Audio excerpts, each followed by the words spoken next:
नमस्कार, मैं इस बार उमेश रोहित शर्मा बनारस में हूँ और बीएचयू से घूमते हुए मैं कई लोगों से मिलता हुआ एक पॉलिटिकल कार्यकर्ता से भी बात करने का मुझे मौका मिला।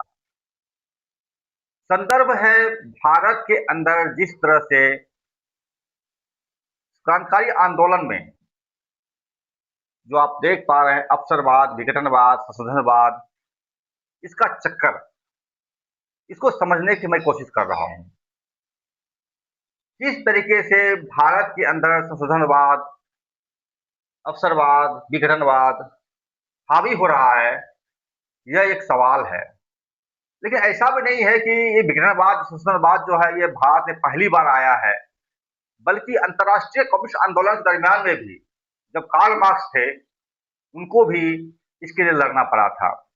लेनिन ने इसके लिए बहुत सारे नियम बनाए थे, कायदे बनाए थे और संशोधनवाद से किस तरह लड़ा जाए, इसके लिए ऐतिहासिक परिप्रेक्ष्य में कई सारी घटनाओं को जोड़ते हुए उन्होंने एक सिद्धांत, एक नियम दिया था। हम बात करें चीन की कम्युनिस्ट पार्टी के मुख्य अध्यक्ष माओ त्से-तुंग की। 49 में माओ त्से-तुंग चीन को आजाद कराते हैं और 1975 ईस्वी में, मैं इस बात को बार-बार कोट करता हूं, 1975 ईस्वी में, यानी माओ त्से-तुंग की मृत्यु 1976 में होती है। 1975 ईस्वी में माओ त्से-तुंग के सच्चे अनुयायी, जिसे बाद में गैंग ऑफ फोर कहा गया, गैंग्स ऑफ फोर, उनके एक मुख्य लीडर ने संशोधनवाद पर एक लेख लिखा था और उसमें उन्होंने साफ तौर पर कहा था कि चीन में आज भी संशोधनवाद सबसे बड़ा खतरा है। भारत में अगर हम आए तो दो बड़े महान नेता तारू मजुमदार और कन्हैया चटर्जी ने भी बार-बार इस बात को कहा था, साफ तौर पर कहा था, अवसरवाद, विघटनवाद और संशोधनवाद आज भी हमारा सबसे बड़ा शत्रु है। उनको इस बात को कहे हुए वर्षों गुजर गए, यूं कहें दशकों गुजर गए। आज इस बात की स्पष्ट समझदारी भारत देश की जनता के पास है। ऐसे दौर में जब जनता के आंदोलन के लिए तमाम तरीके की कमियों के बीच या सफलताओं के बीच अवसरवाद, विघटनवाद ने किस तरह से आंदोलन को नुकसान पहुंचाया है, आपने उसको साफ तौर पर देखा। सीपीआई माओवादी के एक पार्टी है जिसके महासचिव की हत्या होती है, वासवराज, उनके ही साथी वेणुगोपाल राव, रूपेश, बलराज जैसे लोग संशोधनवाद का रास्ता अपनाते हैं और पूरी की पूरी पार्टी को ही विघटन की कगार में धकेल के ले जाते हैं। एक पूर्व माओवादी अपने फेसबुक पेज पर लिखते हैं कि वेणुगोपाल राव सदी के इतिहास का सबसे बड़ा गद्दार है। इन चीजों की तलाश में मैं घूम रहा हूं और लोगों से जानने की कोशिश कर रहा हूं कि आखिर संशोधनवाद, विघटनवाद किस तरीके से देश के अंदर सक्रिय है और चीजों को नस्तानाबूद करने की दिशा में कदम बढ़ा रहा है। इसी कोशिश में मेरे साथ एक राजनीतिक एक्टिविस्ट से मेरी भेंट हुई। हम परिचय कराएंगे उनका आपसे हम, और जानने की कोशिश करेंगे कि वो इस चीज को किस तरीके से देखते हैं, किस अंदाज से देखते हैं।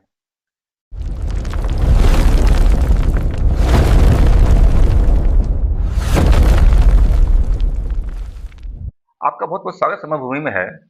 सर्वप्रथम तो परिचय दे देंगे आप हमारे दर्शकों का, कि जान सकें कि आपके बारे में। सभी दर्शकों और श्रोताओं को मैं क्रांतिकारी अभिनंदन और लाल सलाम पेश करता हूं।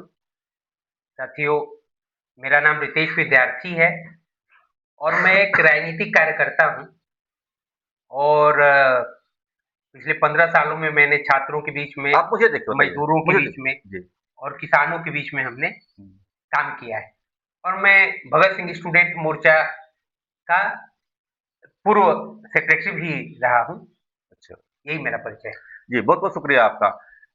रितेश जी, मुझे आप ये बताइए कि ये जो पूरे भारत में विश्व स्तर पर खास करके लगभग 200 साल से अधिक हो गए हैं दुनिया के नक्शे पर मार्क्सवाद को आए हुए, संशोधनवाद, अवसरवाद, विघटनवाद किस तरह से एक दूसरे से जुड़ा हुआ है और किस तरीके से ये चीजों को नष्ट करने के लिए क्रांतिकारी आंदोलन को खत्म करने की दिशा में कदम उठाता है ये क्या है ये? देखिए, अवसरवाद, विघटनवाद और संशोधनवाद की जो गैर सर्वहारा, गैर कम्युनिस्ट प्रवृत्तियां हैं, इनका एक बहुत पुराना इतिहास है। मार्क्स ने लासाल के खिलाफ संघर्ष कराया।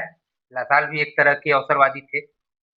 और लेनिन ने काउस्की के खिलाफ संघर्ष किया, गद्दार काउस्की किताब लिखी। और माओ ने भी अपने यहाँ चांगकुओ ताओ और कई बड़े कम्युनिस्ट लीडर्स के खिलाफ जो है उनके अवसरवाद, विघटनवाद और संशोधनवाद के खिलाफ जो है संघर्ष चलाया। मैंने सुना था स्टालिन ने भी संघर्ष किया था ट्रॉट्स्की के खिलाफ, कितना सच है ये? बिल्कुल बिल्कुल, हाँ, स्टालिन की भी अवसरवाद के खिलाफ और विघटनवाद के खिलाफ संघर्ष में अग्रणी भूमिका रही है, उसको इनकार नहीं किया जा सकता। तो अवसरवाद से आज हम यदि ऐतिहासिक संदर्भों पे थोड़ा कम जाके आज भारत के संदर्भ में बात करें तो सबसे पहले हमें समझना होगा कि अवसरवाद, विघटनवाद और संशोधनवाद है क्या, क्योंकि आजकल ये बहुत चर्चा में है और इसको लेकर क्रांतिकारी खेमे में काफी संघर्ष चल रहा है इन प्रवृत्तियों के खिलाफ। और जैसा कि आपने जिक्र किया कि भारत के कम्युनिस्ट क्रांतिकारी आंदोलन के पीछे जाने में इन प्रवृत्तियों का भी बहुत हाथ रहा, अवसरवाद, विघटनवाद और संशोधनवाद का, क्योंकि क्रांतिकारी आंदोलन में ढेर सारे दक्षिणपंथी अवसरवादी, संशोधनवादी और गद्दार पैदा हुए और धीरे धीरे उन्होंने दीमक की तरह पार्टी को चाट डाला, कमजोर किया। तो शासक वर्ग का दमन तो भयानक था, लेकिन जो ये आंदोलन के अंदर का जो आंतरिक संघर्ष था, अवसरवाद, विघटनवाद, संशोधनवाद बनाम क्रांतिकारी सैद्धांतिक लाइन के बीच का, उसमें ये लाइन का भी प्रभाव काफी बढ़ गया। तो ये दमन और ये जो लाइन है अवसरवाद, विघटनवाद, संशोधनवाद, ये भी शासक वर्ग की विचारधारा का प्रतिनिधित्व करता है, रूलिंग क्लास की विचारधारा का प्रतिनिधित्व करता है। और रूलिंग क्लास केवल हथियार से अटैक नहीं करता, वो मनोवैज्ञानिक और सैद्धांतिक हमला भी करता है। और आप क्रांतिकारी खेमे के बीच में ऐसे लोगों को पैदा करने की कोशिश करता है जो कई बार मार्क्सवाद की खोल में बुर्जुआ वर्ग की, शोषक वर्ग की विचारधारा को आगे बढ़ाते हैं, जिनमें वेणुगोपाल, रूपेश और ये देव जी, ये लोग अग्रणी हैं।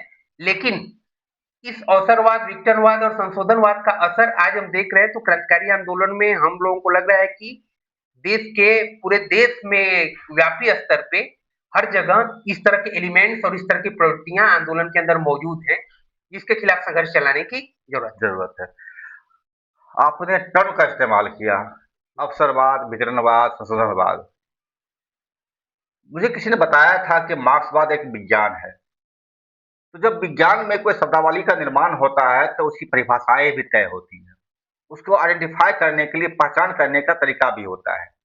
तो आप अवसरवाद, विघटनवाद, संशोधनवाद को कैसे पहचान करते हैं, कैसे आइडेंटिफाई करते हैं? और आम पब्लिक, आम जनता, भारत के आम नागरिक, या फिर यूं कहें हम कि भारत में जो क्रांतिकारी मूवमेंट चल रहा था सीपीआई माओवादी के नेतृत्व में, इस पर पूरे दुनिया के मजदूरों का, किसानों का निगाह बना हुआ है।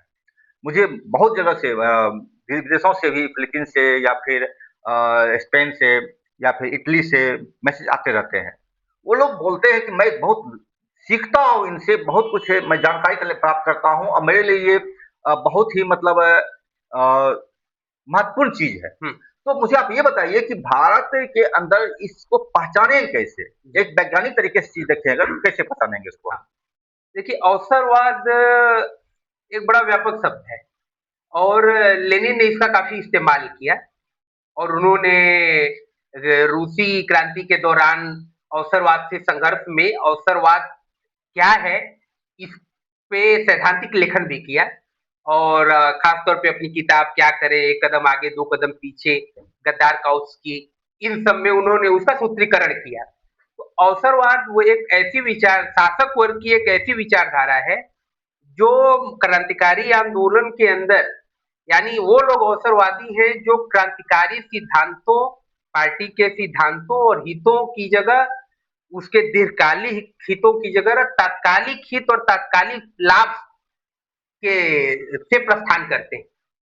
वो क्रांति का दूरगामी नुकसान क्या होगा, उसका सैद्धांतिक नुकसान क्या होगा, उसको सिद्धांत को किनारे रख के तात्कालिक फायदे के लिए काम करते हैं। जैसे कि कुछ लोग से मेरी बात हो रही थी, उन्होंने अवसरवाद का शब्द का उन्होंने बारे में बताया था कि अवसर, जो ही उसको अवसर मिलता है भ्रष्ट हो जाता है।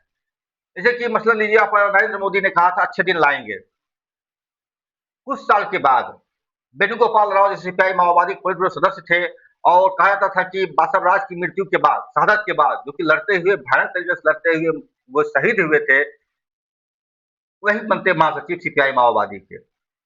बाद में वो भी लगे कहने के अच्छे दिन आ गए, अच्छे दिन आ गए, अच्छे दिन आ गए। तो क्या अक्सर बात को इससे देख सकते हैं कि जैसा परिस्थिति मिला उसमें घुस गए, नीति सिद्धांत को छोड़ करके?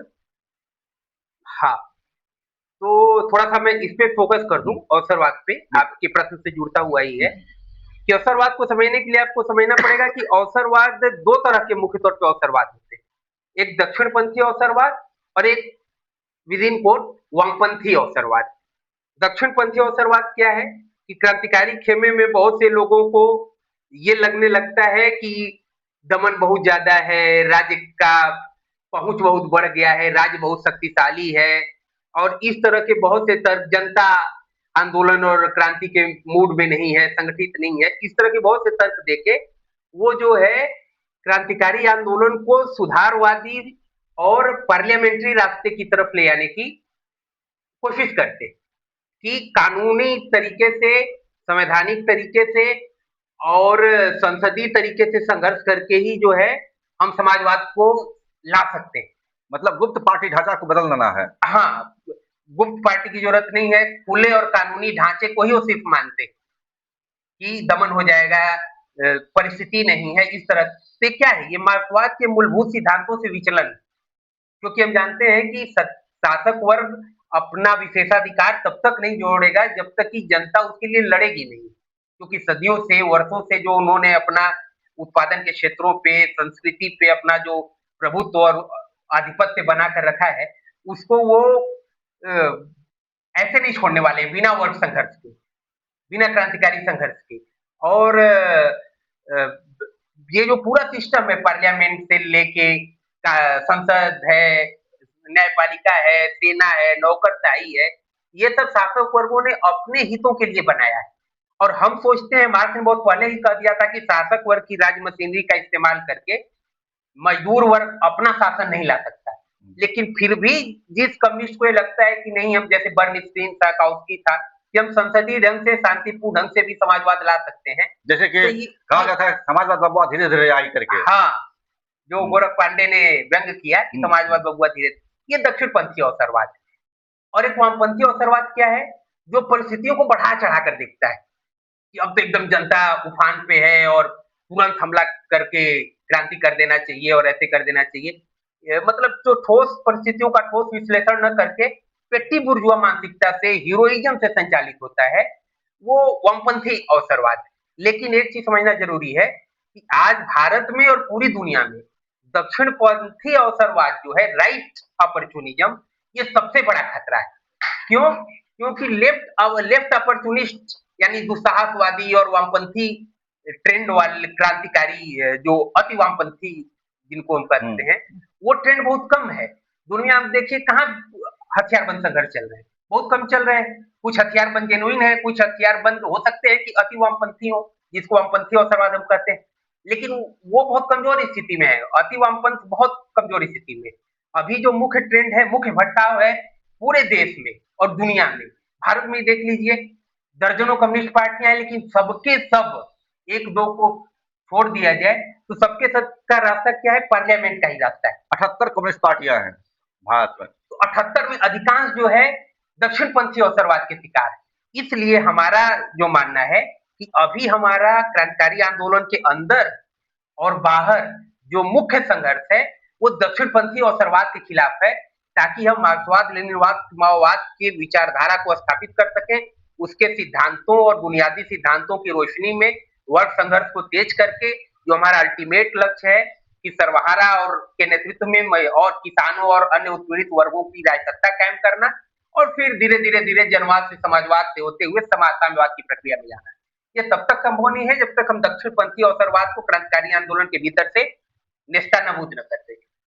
आपने जब इस सवाल को उठाया तो संसदवाद अवसरवाद को लेकर के और चुनाव की प्रक्रिया वाली बात की आपने कहा, तो मैं जब ऐसे लोगों से मिलता हूं जो कि चुनाव की तरफ जा रहे हैं, वो लेनिन को कोट करते हैं और वो बोलते हैं कि लेनिन ने भी इससे चुनाव लड़े थे। तो आप इसको कैसे कंडेम कीजिएगा कि लेनिन चुनाव लड़े थे तो आप चुनाव लड़ सकते हैं, क्या दिक्कत है आपको? बिल्कुल, बहुत ही महत्वपूर्ण सवाल रोहित जी आपने उठाया और मुझे लगता है इसका जवाब देना बहुत ज़रूरी है, क्योंकि लेनिन ने ये सच बात है 1905 में जब रूसी क्रांति जो पहली क्रांति उस तरह की थी जो असफल हो गई, भारी जनसंहार किया जार ने, तो उसके बाद उसने दूसरे जनसंहार के साथ-साथ दूसरा काम भी किया कि ड्यूमा की स्थापना की, संसद की। तो लेनिन उस संसद ड्यूमा में गए, ठीक है? और फिर आगे चल के दूसरे या तीसरे ड्यूमा में उन्होंने ड्यूमा का बायकॉट किया। तो उनका थियरी क्या था कि शांति काल में यानी जब घाटे की स्थिति हो तो हमको शासक वर्ग की मशीनरी का हम जितना इस्तेमाल कर सकते हैं संसद से लेके अन्य उतना हमको करना चाहिए और उसको क्रांतिकारी राजनीति के मंच में संसद को ड्यूमा को बदलना चाहिए। कहीं आप ये देखना चाह रहे हैं कि रूस में जो ड्यूमा में जब चुनाव जाने के बाद जो लेनिन किया था, ड्यूमा वहां नया नया था और उसको नया नया बनाया गया था, क्रिएट किया गया था जार के द्वारा। भारत में ये बहुत पहले से ही एग्जिस्ट कर रहा है, इसीलिए वहां लेनिन ने उसको प्रगतिशील माना होगा। हाँ, हम बस वहां तक आ रहे हैं। तो फिर उन्होंने ड्यूमा का बायकॉट किया क्योंकि उन्होंने बोला कि अब रूस में स्थिति शांति से की जगह क्रांति की तरफ बढ़ रही है, यानी भाटे से ज्वार की तरफ बढ़ रही है। तो ऐसे में हमको ड्यूमा का बहिष्कार करके सारी ताकतों को क्रांति में लगाना है।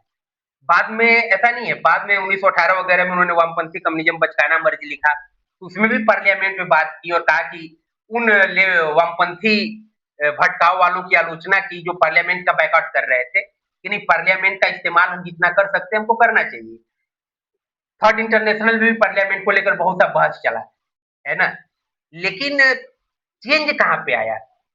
चेंज एक तो आया जब ख्रुश्चेव के बाद आधुनिक संशोधनवाद आया, तो जो महान बहस हम पढ़ेंगे तो जो उसमें चीनी कम्युनिस्ट पार्टी माओ के नेतृत्व में जो बहस चलाई, तो चीनी कम्युनिस्ट पार्टी का जो पक्ष है तो उसमें वो साफ कहते हैं कि आधुनिक संशोधनवाद के आने के बाद लेनिन मानते थे कि पार्लियामेंट का सवाल एक टैक्टिकल सवाल है, हमारी रणनीति नहीं है, बस हम दाव पेच के तहत कार्यनीति का उसका इस्तेमाल कर रहे हैं, रणनीति हमारी क्रांति की ही है, आम बगावत की।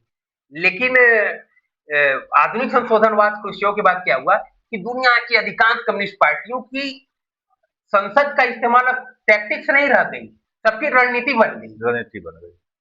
ये बड़ा बेसिक चेंज था। लेनिन के समय वो टैक्टिक्स था कि कभी गए कभी बहिष्कार किए, लेकिन ख्रुश्चेव के बाद से ज्यादातर कम्युनिस्ट पार्टियों ने चीन और अल्बानिया को छोड़कर ये मान लिया कि नहीं संसद के रास्ते ही समाजवाद आएगा। तो अब ये कार्यनीति की और रणनीति का सवाल हो गया। तो आज के समय में जब संसद का इस्तेमाल रणनीति का सवाल हो गया है न कि कार्यनीति का सवाल हो गया है, और तो हमको इस रूप में देखना चाहिए। भारत में भी है बहुत सी ऐसी पार्टियां हैं, सीएलआई जैसे संगठन है, वो जुबान से तो बोलते हैं कि हम माले हैं कि हम टैक्टिकली इस्तेमाल करेंगे संसद का, लेकिन वो झूठ बोलते हैं। विधायक एमपी भी भाग जाते हैं। रणनीतिक तौर पे आप क्रांति के लिए क्या कर रहे हैं कि आप इस्तेमाल करेंगे? यदि आप एक तरफ क्रांति चला रहे होते लेनिन की तरह तो हमको समझ में भी आता। आपने रणनीति का आपकी रणनीति ही हो गई है संसद। झूठ बोलते हैं वो मार्क्सवाद का मुखौटा लगा के कि हमको क्रांति करना है, लेकिन वो प्रधानी से लेके प्रधानमंत्री तक सारा चुनाव लोकसभा का सब कुछ लड़ते। दूसरी बात जो पार्लियामेंट को जो हम लोग समझते हैं कि पार्लियामेंट का कोई अर्थ नहीं है, तो उसका एक वजह ये है भारत जैसे अर्थ सामंती अर्थ औपनिवेशिक देश में कि यहाँ पे ज्वार एक भारत जैसे सेमी कॉलोनियल सेमी फ्यूडल देश में हमेशा ज्वार की स्थिति। ढेर सारे ऐसे इलाके हैं जहां सामंती उत्पीड़न है, पैरेलल सरकार चल रहा है, कहीं राजा भैया का, कहीं ब्रिजभूषण शरण सिंह का, कहीं बेतवा नरेश का, कहीं किसी का, तो वहां उनकी सरकारें चलती हैं, वो अदालतें लगाते हैं, वहां जनता पे दबाव है, दमन है, वहां वो हमेशा ज्वार की स्थिति है ना। तो जिस देश में कि बड़े इलाके में हमेशा ज्वार की स्थिति है, वहां पे फिर हम तो सीधे क्रांति की शांति की स्थिति नहीं है ना। जब ज्वार की स्थिति है, जनता लड़ने के लिए तैयार है, तो फिर हम उसको संसद की तरफ क्यों आकर्षित करेंगे? तो कहने का मतलब ये हो गया कि बाद लेनिन जो लेनिन ने जो कहा था, बदलती हुई परिस्थिति में माओ की जो महान बहस का आपने जिक्र किया, वो अधिक कारगर है। हाँ बिल्कुल। तीसरा बात जो हमको लगता है कि मतलब हम लोग लकीर के फकीर नहीं है ना। 100 सालों में भयानक चेंज आया है। पार्लियामेंट में विपक्ष को राहुल गांधी का माइक ऑफ कर दिया जाता है, विपक्ष को मार्शल लगा के बाहर भगा दिया जाता है। अभी तो राहुल गांधी को निकालने की नोटिस चल रहा है। वहां स्पेस कहाँ है कि आप उसका क्रांतिकारी मंच के तौर पर इस्तेमाल करेंगे? ये हास्यास्पद है। बिल्कुल। दूसरी बात ये नहीं हो सकता। दूसरी बात ये है कि जनता के अंदर भी जनता भी जानती है कि पार्लियामेंट से कोई बदलाव नहीं होने वाला है। तो आप ये कह रहे हैं कि बस जनता भी पार्लियामेंट से संतुष्ट नहीं जानती कि पार्लियामेंट कोई मौलिक बदलाव नहीं होगा, लेकिन फिर भी हाँ वोट करती है। क्यों? क्योंकि उसके पास क्रांतिकारी विकल्प का अभाव। बड़े हिस्से में क्रांतिकारी आंदोलन नहीं, तो जब नहीं है, विकल्प का अभाव है, तो कहते हैं चलो वोट देके देखते हैं। तो आप कहना चाह रहे हैं कि अभी जो सीपीएम आई माओवादी से निकले हुए जो वेणुगोपाल राव हैं, रुपेश है, बलराज है, या फिर फवाद गांधी है, ये लोग चुनाव लड़ने की बात कर रहे हैं, देव जी है, ये चुनाव लड़ने की बात कर रहे हैं और नई पार्टी बनाने की बात कर रहे हैं, या फिर माओवादी को ही ओपन करने की कोशिश कर रहे हैं, जो कि संभव नहीं है क्योंकि महासचिव में कोई है ही नहीं। तो आपको लगता है वो बकवास है? बिल्कुल, ये धुर गद्दार मतलब भारतीय क्रांति का आज तक के भारत के क्रांतिकारी आंदोलन का सबसे बड़ा गद्दार वेणुगोपाल है और वो और देव जी है। ये लोग इस षड्यंत्र के तहत अब जब पार्लियामेंट्री अपोजिशन को छात्रों को लाठी गोली चल रही है, धरना प्रदर्शन करने की अनुमति नहीं मिल रही है, बोलने नहीं दिया जा रहा है। केन बेतवा में देखे ना किस तरह से उठा के फेंक दिए। जब सब कुछ बंदूक के दम पे शासक वर्ग चला रहा है, उनकी अपनी फासिस्ट आरएसएस की गुंडा वाहिनियां हैं, पुलिस तो अलग है जो सिविल ड्रेस में जो सिविल ड्रेस में मार कर रहे हैं, ढेर सारे लोग हथियार बांट रहे हैं, दुर्गा वाहिनी और ये। तो आज जब लोकतांत्रिक स्पेस जो थोड़ा बहुत था भी वो सब खत्म हो गया, तब आप कह रहे हैं कि हम जो है चुनाव लड़ेंगे और संविधान के रास्ते से हम लाएंगे, तो एकदम घोर अवसरवाद है। तो आप कह रहे हैं कि चुनाव के माध्यम से तो नहीं ही हो सकता है, और अगर कोई चला भी जाता है चुनाव के माध्यम से पार्लियामेंट में अगर, तो उसको बोलने ही नहीं दिया जाएगा। बिल्कुल। और जो प्रोटेस्ट चल रहा है अभी जो आप जंतर मंतर में देखे, पटना में देखे, पूरा देश भर में देखा, लोग अपने छात्रों का मूवमेंट होते हुए उस पर दमन कुछ देखा, इसमें आप कह रहे हैं कि चुनाव प्रक्रिया का अब इसमें कोई वजूद नहीं है। बिल्कुल वजूद नहीं। अच्छा, मेरा एक सवाल रहेगा इसमें, जब आप बात करते हैं चुनाव के बारे में तो स्पष्ट बता दिया आपने कि चुनाव का इस देश में कोई महत्व या वजूद नहीं है, क्योंकि चुनाव में जो कुछ बंगाल में देखा लोगों ने, आपने देखा किस तरह ममता बनर्जी की पार्टी को तहस नहस कर दिया गया, उसकी पार्टी को तोड़फोड़ दिया गया। महाराष्ट्र में देखा आपने उद्धव ठाकरे की पार्टी को नष्ट भ्रष्ट कर दिया गया। इसी तरीके से तमाम लोगों की पार्टियों को भी बर्बाद कर दिया गया। तो चुनाव का कोई महत्व नहीं है, इन्होंने स्पष्ट तौर पर बताया, मैंने भी आपको उदाहरण दिया आपको। लेकिन मेरा एक सवाल बताइए आप, कुछ लोग माओवाद की बात करते हैं। माओ ने कहा था दीर्घकालीन लोक युद्ध, माओ ने कहा था 3 जादुई हथियार, जिसमें कि पार्टी, जनसेना और संयुक्त मोर्चा के उन्होंने बात किया था। तो आप इसको कैसे डिस्टिंग्विश करेंगे? क्योंकि कुछ लोग बता रहे हैं कि माओवाद मतलब संकीर्णतावाद। तो जब माओ ने एक चीज को बोला, हालांकि माओ ने जो चीज बोला उन्होंने 49 में लागू करके दिखा भी दिया, चीन में साझेदारी ले भी आया, और जो भी स्थिति रहा हो चीन की, आज चीन दुनिया का सबसे प्रमुख देश नंबर 1 बन चुका है। अमेरिका भी थर-थर कांपता है उससे, डर से है। ये माओ की देन हो सकती है। भारत में माओवाद कैसे होगा? लोग बोलते हैं कि इसे माओवाद नहीं, संकीर्णतावाद। आप क्या बताएंगे इसमें? नहीं, देखिए जो माओ ने कहा कि 3 जादुई हथियार, पार्टी जो गुप्त होगी, जिसके एक हाथ में लाल सेना होगा और दूसरे हाथ में जन संगठनों का संयुक्त मोर्चा होगा। तो ये बहुत वैज्ञानिक बात है। लेनिन ने भी यही बोला था, थोड़ा दूसरे अर्थों में। बोल्शेविक पार्टी का मतलब जो जो गुप्त पार्टी होगी। दूसरे शब्दों में बोला था, अर्थों में। दूसरे शब्दों में यही बात बोला था। तो ये जो हमारी लिगेसी है लेनिन, स्टालिन, माओ से होते हुए, ये ऐतिहासिक भौतिकवादी दृष्टिकोण से आप विश्लेषण करेंगे तो कोई शासक वर्ग ऐसी पार्टी को बर्दाश्त ही नहीं करेगा जो क्रांति करना चाहती, उसका दमन करेगा। तो यदि उसको सरवाइव करना है तो उसको गुप्त होना पड़ेगा, है ना? ये उसकी ये समय की जरूरत है। और उसके बाद जो है उसको लड़ने के लिए जनता, माओ ने कहा कि without people's army people's have nothing. ठीक है, इसका हिंदी में क्या मतलब हुआ? जनता के पास अगर अपनी सेना नहीं है तो जनता के पास कुछ भी नहीं, ये माओ ने कहा। तो ये एकदम ये मार्क्सवाद का मूलभूत सिद्धांत है। इससे जो भटकता है वो अवसरवादी, विक्टरवादी, संशोधनवादी, और इसमें कोई संकीर्णता नहीं। ये माओ का तो है कि मास लाइन, जनता से लो, जनता को दो, जनता ही लड़ेगी। और जनता लड़ने के लिए देश में तमाम स्वतः स्फूर्त आंदोलन, आदिवासियों के, मजदूरों के अभिदमन हुआ, किसानों के, छात्रों के, नौजवानों के, सब कुछ तो चल रहा है। कमी क्या पे है? कमी है क्रांतिकारी आंदोलन और पार्टी की मौजूदगी, उनकी सब्जेक्टिव फोर्सेज, आत्मगत शक्तियां, कैडरों का अभाव, और कई जगहों पे थ्योरेटिकल भटकाव, जिसका हम लोग ओएलआर यानी अपॉर्चुनिज्म, लिक्विडेशनिज्म और रिविजनिज्म, हिंदी में बता दीजिए। अवसरवाद, विघटनवाद और संशोधनवाद के जो यहाँ खिलाफ पे लिखा हुआ है, ये एक बड़ा दिक्कत, सबसे बड़ा दिक्कत।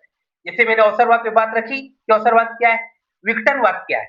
जैसे हमारे इलाके में जिधर हम लोग काम कर रहे हैं, हम लोगों के साथ काम किए, हम लोगों के नेतृत्व नेता भी रहे विश्वविजय, सीमा आजाद, तो ये लोग क्या कर रहे हैं? ये लोग भी अवसरवाद, विघटनवाद और संशोधनवाद के कीचड़ में सन गए। विघटनवाद क्या है? विघटनवाद का मतलब ये होता है कि जो केवल खुले और कानूनी काम को ही सिर्फ महत्व दे। उसको लगता है कि अब ऐसा समय आ गया है कि खुले और कानूनी काम से ही कुछ हो सकता है, क्योंकि स्टेट बहुत दमन है, दमन कर देगा। कैडरों को प्रोत्साहित करना कि तुम क्रांतिकारी आंदोलन में मत जाओ, तुम जो है अंडरग्राउंड मत हो। तो फिर जनता का नेतृत्व आप कैसे करेंगे? क्रांति कैसे करेंगे? दूसरा, संशोधनवाद इस रूप में कि ये मार्क्सवाद के मूलभूत सिद्धांतों के साथ ही छेड़छाड़ कर रहे हैं, यानी गुप्त पार्टी की जगह खुला व कानूनी पार्टी बनाना। दूसरा, संविधान के दायरे में जो है सोचना। तीसरा जो है, सबसे बड़ी दिक्कत यह है कि एक मूलभूत सिद्धांत है जनवादी केंद्रीयता का, है ना? तो इसको भी वो नहीं मान रहे हैं, अति जनवाद की बात कर रहे हैं कि सीमा विश्वविजय जो चाह रहे हैं उसी हिसाब से यहाँ काम हो, है ना? ऊपरी कमेटी क्या चाह रही है, जबकि जनवादी केंद्रीयता क्या है कि अल्पमत बहुमत के मातहत होगा, निचली कमेटी ऊपरी कमेटी के मातहत होगी। लेकिन निचली कमेटी ऊपरी कमेटी को यदि मान्यता ही न दे, उसकी बात ही न माने, तो फिर ऐसे लोगों को पार्टी में रहने का हक है। तो हम ये समझते हैं कि जैसे गद्दार की बात आई कि इनको गद्दार क्यों कहा जा रहा है, तो गद्दार कौन है? गद्दार का उस